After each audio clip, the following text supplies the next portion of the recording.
Welcome to class and test. और class and test की इस नई टेस्ट सीरीज में अब आप आ चुके हैं सिविक संविधान की प्रस्तावना। तो चलिए हम लोग शुरू करते हैं समय को बिना गंवाए हुए। Let's begin start quiz. और फर्स्ट क्वेश्चन आपके स्क्रीन पर आ चुका है। भारतीय संविधान की आत्मा किसे कहा जाता है? जल्दी से जवाब दीजिएगा। भारतीय संविधान की आत्मा किसे कहा जाता है? सही जवाब है प्रस्तावना। वेरी गुड, सही जवाब है प्रस्तावना। ओके, तो नेक्स्ट क्वेश्चन देखते हैं। और अगला क्वेश्चन ये रहा, भारत में लौकिक सार्वभौमिकता है क्योंकि संविधान की प्रस्तावना प्रारंभ होती है। जवाब दीजिए। भारत में लौकिक सार्वभौमिकता है क्योंकि संविधान की प्रस्तावना प्रारंभ होती है। किनसे प्रस्ताव प्रारंभ होती है? यस, सही जवाब है हम भारत के लोग शब्दों से। ये सही जवाब है, हम भारत के लोग शब्दों से आपकी संविधान की प्रस्तावना प्रारंभ होती है। और नेक्स्ट क्वेश्चन देखते हैं। और ये रहा आपके स्क्रीन पर। भारतीय संविधान की प्रस्तावना पर किस क्रांति का प्रभाव नहीं झलकता है? बहुत ही इंपॉर्टेंट क्वेश्चन है एग्जाम के लिए। भारतीय संविधान की प्रस्तावना पर किस क्रांति का प्रभाव नहीं झलकता है? इसमें से 3 का प्रभाव तो झलकता है, लेकिन एक चौथा कौन सा है जिसका प्रभाव भारतीय संविधान की प्रस्तावना पर नहीं झलकता है? जल्दी से बताइए। Yes yes yes, very good. चीन की क्रांति 1912 में जो हुई थी उसका कोई प्रभाव भारतीय संविधान की प्रस्तावना पर नहीं झलकता है। भारतीय संविधान की प्रस्तावना पर झलकता है किसका प्रभाव? फ्रांसीसी क्रांति का 1789 1789, बोल्शेविक क्रांति 1917 एंड अमेरिकी क्रांति 1776। ये 3 क्रांति हैं जिनका प्रभाव भारतीय संविधान की प्रस्तावना पर है। कौन कौन सा? एक बार फिर से मैं बताता हूं। फ्रांसीसी क्रांति 1789, बोल्शेविक क्रांति 1970 और अमेरिकी क्रांति 1776। ओके, तो नेक्स्ट क्वेश्चन की तरफ बढ़ते हैं। और अगला क्वेश्चन ये रहा, मूल भारतीय संविधान के अनुसार भारत एक है। जल्दी से बताइए कि मूल संविधान के अनुसार भारत क्या है? इसमें से देख करके हरी अप। क्या है? वेरी गुड, प्रभुत्व संपन्न लोकतंत्रात्मक गणराज्य। भारत एक है। क्या है मूल संविधान? भारतीय संविधान के अनुसार, मूल भारतीय संविधान के अनुसार भारत एक प्रभुत्व संपन्न और लोकतंत्रात्मक गणराज्य है। ओके, तो नेक्स्ट क्वेश्चन की तरफ बढ़ते हैं। और यह है 42वें संवैधानिक संशोधन अधिनियम 1976 के पश्चात अब भारत एक है। अब बताइए कि भारत क्या है? इसमें से 4 देख करके कौन सा सही है? Hurry up, hurry up. कौन सा है? यस यस, क्या है? वेरी गुड, संपूर्ण प्रभुत्व संपन्न समाजवादी पंथ निरपेक्ष लोकतंत्रात्मक गणराज्य। अब 42वीं संवैधानिक संशोधन अधिनियम 1976 के पश्चात भारत एक संपूर्ण प्रभुत्व संपन्न समाजवादी पंथ निरपेक्ष लोकतंत्रात्मक गणराज्य है। और नेक्स्ट क्वेश्चन की तरफ बढ़ते हैं। और ये रहा अगला क्वेश्चन, 42वें संविधान संशोधन अधिनियम 1976 द्वारा प्रस्तावना में किस शब्द को नहीं जोड़ा गया है? इसमें से 3 शब्द जोड़ा गया है। चौथा एक कौन सा शब्द है जिसे 42वें संशोधन अधिनियम 1976 द्वारा प्रस्तावना में नहीं जोड़ा गया है? किस शब्द को नहीं जोड़ा गया है? वेरी गुड, कूटनिरपेक्ष को नहीं जोड़ा गया है। जोड़े जाने वाले शब्द हैं धर्मनिरपेक्ष, एकता और अखंडता और समाजवादी। ये 3 शब्द हैं जो 42वें संविधान संशोधन अधिनियम 1976 द्वारा प्रस्तावना में जोड़ा गया। कौन कौन? धर्मनिरपेक्ष, एकता और अखंडता तथा समाजवादी।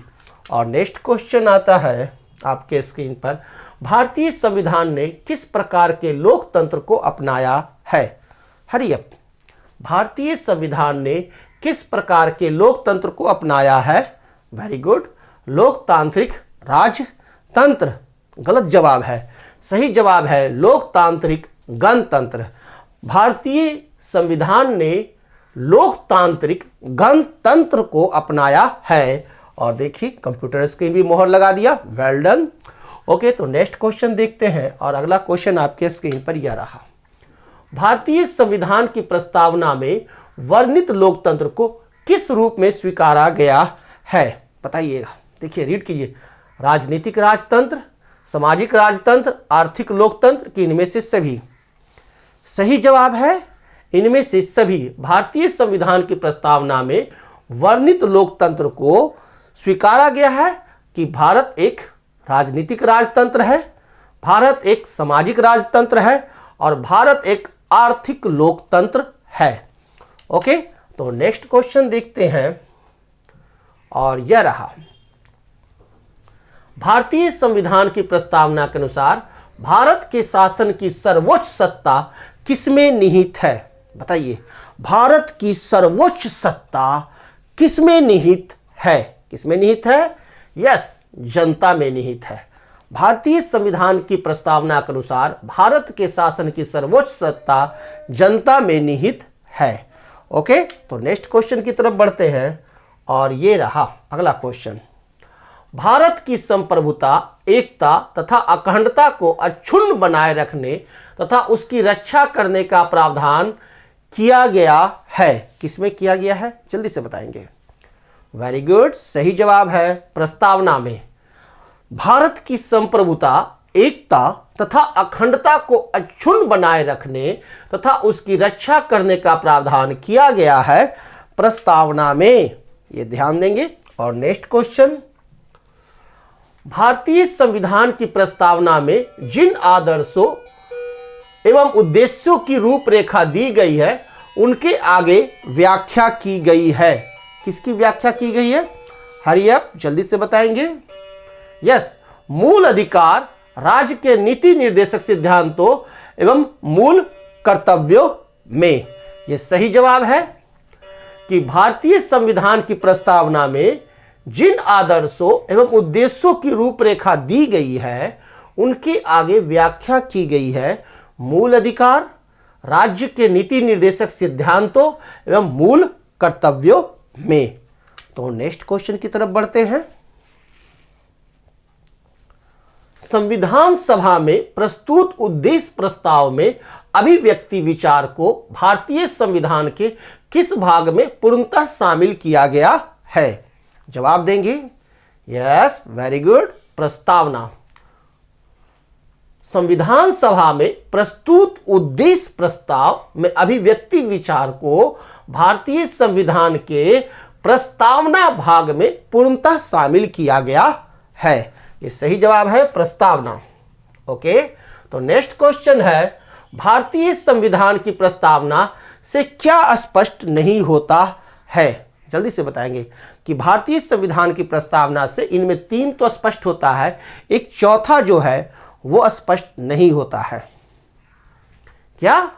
यस यस, फर्स्ट, संविधान को लागू करने की तिथि, यह भारतीय संविधान की प्रस्तावना से स्पष्ट नहीं होता है। भारतीय संविधान की प्रस्तावना से स्पष्ट होता है संविधान का स्रोत, संविधान का स्रोत, शासन के ध्येयों का विवरण, संविधान को अंगीकृत, अधिनियमित और आत्मर्पित करने की तिथि। ध्यान देंगे, संविधान को अंगीकृत, अधिनियमित और आत्मित करने की तिथि स्पष्ट होता है, लेकिन संविधान को लागू करने की तिथि स्पष्ट नहीं होता है भारतीय संविधान की प्रस्तावना से। बहुत ही इंपॉर्टेंट क्वेश्चन है। और नेक्स्ट क्वेश्चन आपके स्क्रीन पर यह रहा। निम्न में से किन उद्देश्यों को भारतीय संविधान उद्घोषित नहीं करता है? भारतीय संविधान 4 में से 3 को तो उद्घोषित करता है, लेकिन एक कौन है जिसे उद्घोषित नहीं करता है? तो वह है अंतर्राष्ट्रीय शांति और सुरक्षा की अभिव्यक्ति। अंतर्राष्ट्रीय शांति और सुरक्षा की अभिव्यक्ति भारतीय संविधान उद्घोषित नहीं करता है। भारतीय संविधान उद्घोषित करता है क्या? प्रतिष्ठा और अवसर की समता। याद रखेंगे, भारतीय संविधान उद्घोषित करता है प्रतिष्ठा और अवसर की समता, सामाजिक, आर्थिक और राजनीतिक न्याय। भारतीय संविधान उद्घोषित करता है सामाजिक, आर्थिक और राजनीतिक न्याय। और तीसरा, विचार, अभिव्यक्ति, विश्वास, धर्म और उपासना की स्वतंत्रता। भारतीय संविधान उद्घोषित करता है विचार, अभिव्यक्ति, विश्वास, धर्म और उपासना की स्वतंत्रता। ओके, तो नेक्स्ट क्वेश्चन की तरफ बढ़ते हैं और ये रहा अगला क्वेश्चन आपके स्क्रीन पर।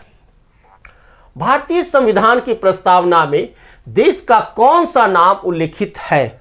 चलिए बताइए, इतने सारे नामों में हमारे भारतीय संविधान की प्रस्तावना में देश का कौन सा नाम उल्लिखित है? कौन सा? वेरी गुड, भारत और इंडिया। ये दो नाम जो है वो भारतीय संविधान की प्रस्तावना में उल्लिखित है, भारत और इंडिया। तो नेक्स्ट क्वेश्चन है आपके स्क्रीन पर, भारतीय संविधान किसके द्वारा स्वीकृत है?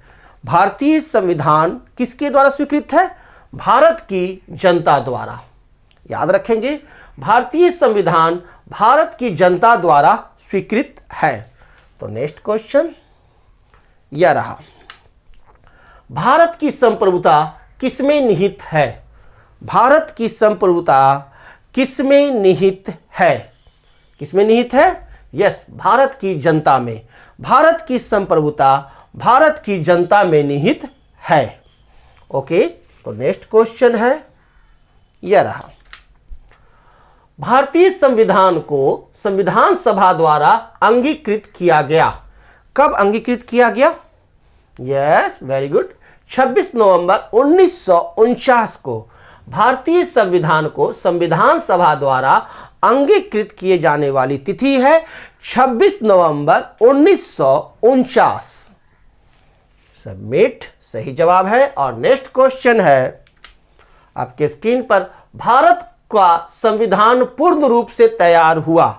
भारत का संविधान पूर्ण रूप से कब तैयार हुआ? जवाब दीजिए, hurry up. Yes yes, very good, 26 नवंबर 1949 भारत का संविधान पूर्ण रूप से तैयार हुआ 26 नवंबर 1949 को। और भारतीय संविधान कब अंगीकार किया गया था? देखिए कैसे कैसे शब्द क्वेश्चन आते हैं। भारतीय संविधान कब अंगीकार किया गया था? तो कब किया गया था? 26 नवंबर 1949 को ही भारतीय संविधान अंगीकार किया गया था। नेक्स्ट क्वेश्चन है आपके स्क्रीन पर, किस तिथि को भारतीय संविधान लागू किया गया? और भारतीय संविधान को लागू कब किया गया यह बताइए। तो 26 जनवरी 1950, 26 जनवरी 1950 को भारतीय संविधान लागू किया गया। ओके, अंगीकार किया गया जो अलग डेट है, लेकिन लागू किया गया 26 जनवरी 1950 को। और नेक्स्ट क्वेश्चन है, किस वर्ष भारत एक प्रभुत्व संपन्न प्रजातांत्रिक गणराज्य बना? किस वर्ष बना? यस, 1950 में भारत एक प्रभुत्व संपन्न प्रजातांत्रिक गणराज्य बना 1950 में। नेक्स्ट क्वेश्चन है, भारत के संविधान की प्रस्तावना में प्रथम संशोधन कब किया गया? भारत के संविधान की प्रस्तावना में प्रथम संशोधन 1976 में किया गया। 1976 में भारत के संविधान की प्रस्तावना में प्रथम बार संशोधन किया गया। और नेक्स्ट है आपका क्वेश्चन, विश्व का सबसे बड़ा लिखित एवं सर्वाधिक व्यापक संविधान किस देश का है? विश्व का सबसे बड़ा लिखित एवं सर्वाधिक व्यापक संविधान भारत का है। याद रखेंगे, भारत का संविधान विश्व का सबसे बड़ा लिखित एवं सर्वाधिक व्यापक संविधान है। और नेक्स्ट क्वेश्चन है, भारतीय संविधान है, क्या है भारतीय संविधान? अंशतः कठोर और अंशतः लचीला। याद रखेंगे, भारतीय संविधान है अंशतः कठोर और अंशतः लचीला। यह लास्ट क्वेश्चन था इस टेस्ट सीरीज का। Well play. ओके, तो अब हम लोग नेक्स्ट टेस्ट में पुनः मिलेंगे। आप लोग टेस्ट कंप्लीट करने के बाद डिस्क्रिप्शन के लिंक में जाकर टेस्ट अवश्य देंगे और अपना एनालिसिस स्वयं करेंगे। रिजल्ट पुअर आने पर अगेन क्लास सुने, याद करें और पुनः टेस्ट दें। Thank you, good bye.